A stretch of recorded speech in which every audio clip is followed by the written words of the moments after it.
So guys, injuries for today. Huff, wrist won't practice. Flanagan Fowles, calf won't practice. Jake Moody, right ankle won't practice. Jordan Elliott, knee won't practice. Charvarius Ward, knee will be limited.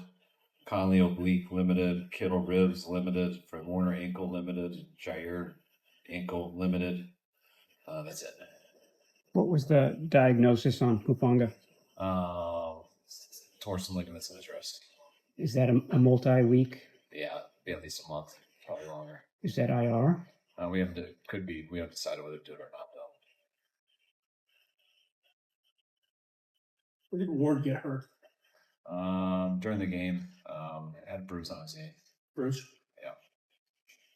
Do you guys have to say whether they're questionable today because it's Friday, or do you have tomorrow? I don't think so. That's so messed up. That's Tron Berkeley, this thing.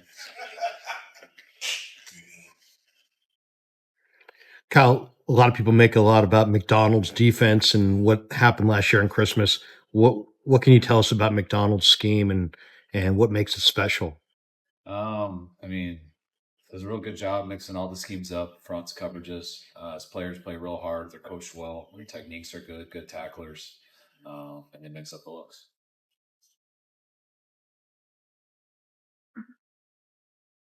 What's looked different between that Seahawks squad and a Pete Carroll Seahawks squad? I mean, the schemes have changed. They run different schemes.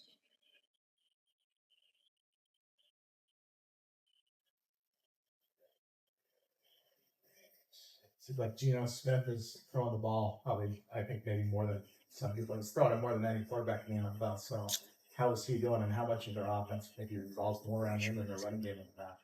It's still early, so you never know, but they definitely started out that way. I think Geno's doing a hell of a job. Yeah, he's got 3 big weapons in the pass game, including his tight ends also. His running back is as good as it gets also. So they got some talent over there, and they can stretch the field, and Geno can get hot.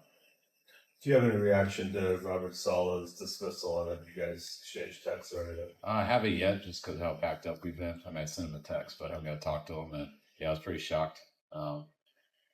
Stuff throws you off, especially being for first in the division this week. And they're up there on defense and a pretty good team and a chance to have a hell of a year. So it was pretty surprising. What has Malik Mustafa done well so far, and how has he been in the sort of the communication aspect of his job? I think communication is one of the hardest things, especially for a young guy coming in. I think he's been getting better at that the more he's been out there.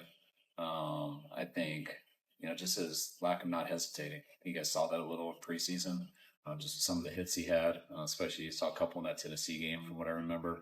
And when he's come in, he's done the same stuff. I think he gets faster each week, just recognizing things and not breaking down and trying to run through his tackles.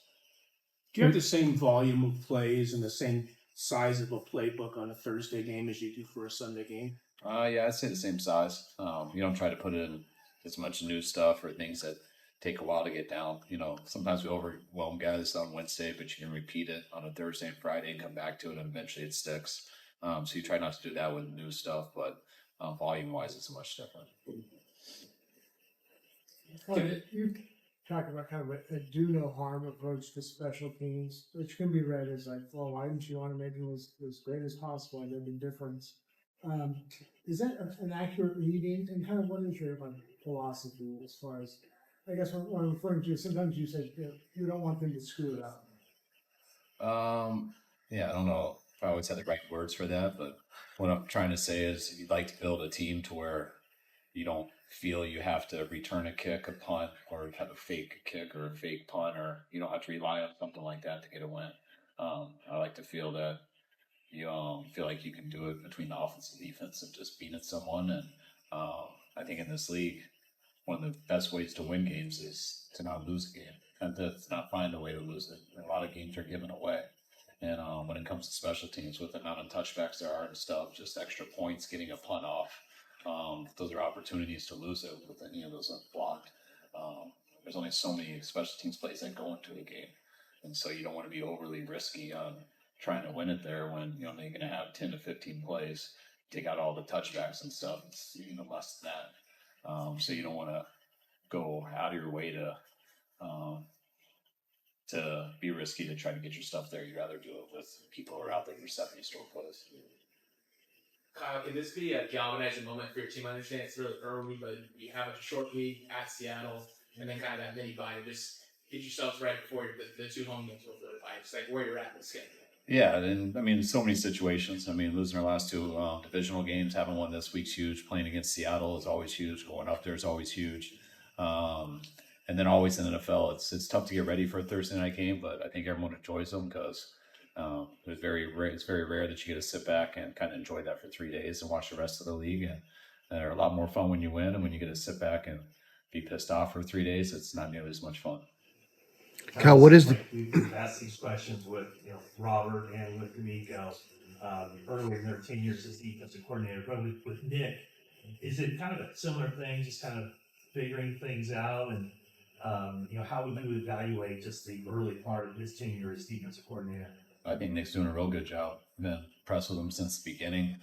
Each week, I like how he handles the defensive staff. I like how they set up the practices, and I liked his game plans, and I liked how he's called it. So I'm real happy with Nick so far.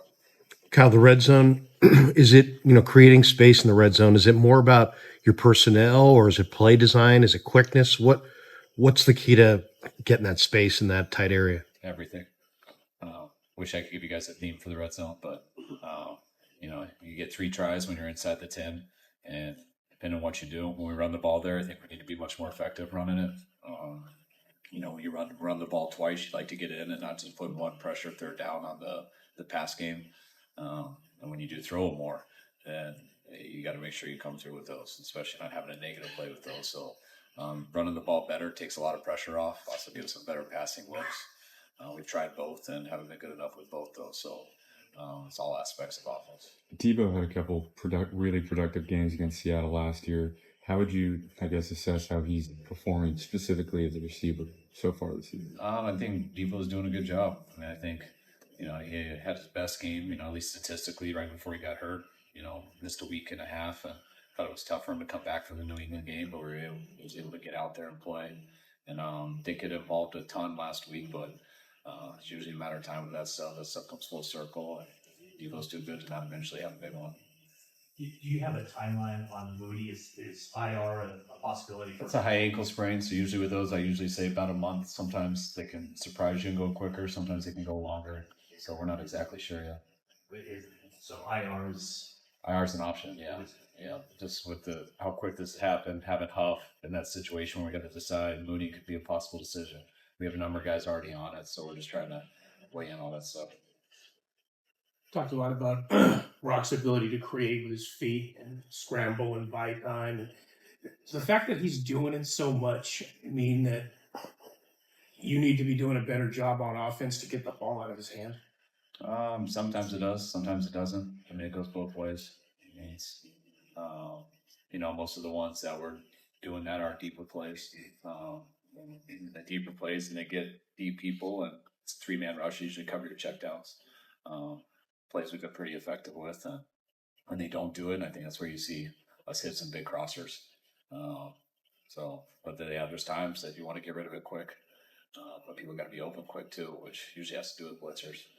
People blitz and you get rid of it quick. You will get rid of it quick. You have to.